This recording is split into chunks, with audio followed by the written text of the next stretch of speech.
Assalamualaikum warahmatullahi wabarakatuh. Perkenalkan, nama saya Mustaqfirillah. Saya calon guru penggerak Angkatan 8 dari SDN Beberik Hilir 3, Kabupaten Hulu Sungai Utara. Baiklah, pada hari ini saya akan memaparkan materi tentang koneksi antar materi modul 1.2. Baiklah, pada video kali ini saya akan melakukan refleksi dengan menelaah kembali rangkaian pembelajaran dari modul 1.1 hingga akhir modul 1.2 dengan menggunakan model 4P, yaitu peristiwa, perasaan, pembelajaran, dan penerapan ke depan atau rencana yang akan datang. Sebagai refleksi pertama, yaitu peristiwa. Momen yang paling penting bagi saya dalam proses pembelajaran modul 1.1 hingga modul 1.2 adalah memahami filosofi Ki Hajar Dewantara, di mana guru bertindak sebagai among yang menuntun peserta didik dan konsep pendidikan yang berhamba pada anak, yang memprioritaskan segala aktivitas pendidikan untuk kepentingan anak. Kemudian, memahami nilai-nilai dan peran guru penggerak yang sesuai dengan pemikiran Ki Hajar Dewantara.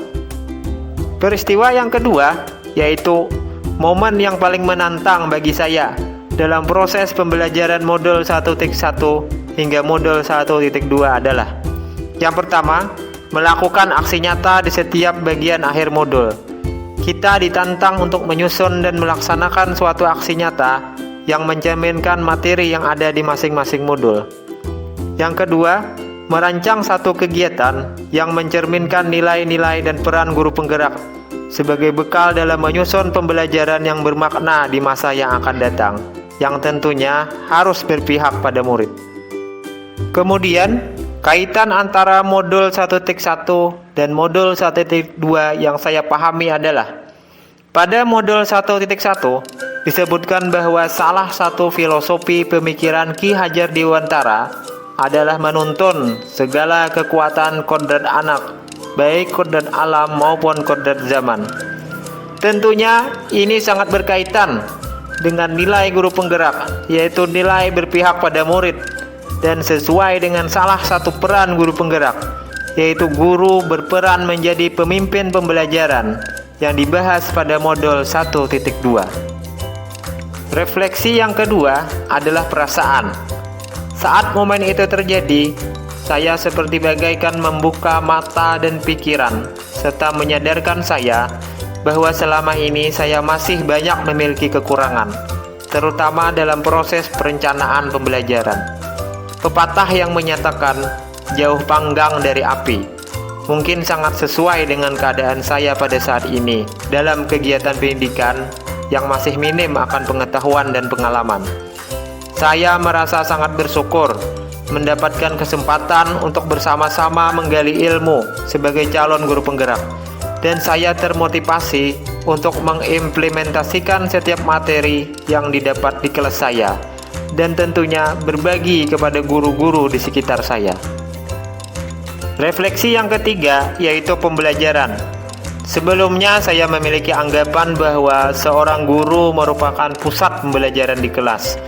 Segala informasi dan pengetahuan harus berasal dari guru. Murid hanya perlu duduk rapi dan diam, mendengarkan segala macam materi yang disampaikan oleh guru. Dalam pembelajaran, target utama saya yaitu tercapainya KKM pembelajaran, dan saya merasa berhasil jika mayoritas murid mendapatkan nilai yang sempurna. Saya sangat jarang melakukan refleksi setelah pembelajaran dilakukan. Kemudian pemikiran saya berubah. Sekarang saya berpikir bahwa saya harus mampu menjadi pemimpin pembelajaran dengan merancang pembelajaran yang berpusat pada murid. Kemudian selalu berinovasi agar pembelajaran lebih menyenangkan dan bermakna bagi murid. Mendorong kolaborasi antar guru, dan menjadi motor penggerak komunitas praktisi di sekolah saya. Yang terakhir adalah penerapan ke depan atau rencana yang akan datang. Pengembangan diri yang sederhana, konkret dan rutin yang dapat saya lakukan sendiri dari sekarang untuk membantu menguatkan nilai-nilai dan peran saya sebagai guru penggerak di antaranya. Yang pertama, meningkatkan pengetahuan di bidang IT. Yang kedua, meningkatkan kompetensi melalui pelatihan, baik secara daring maupun luring.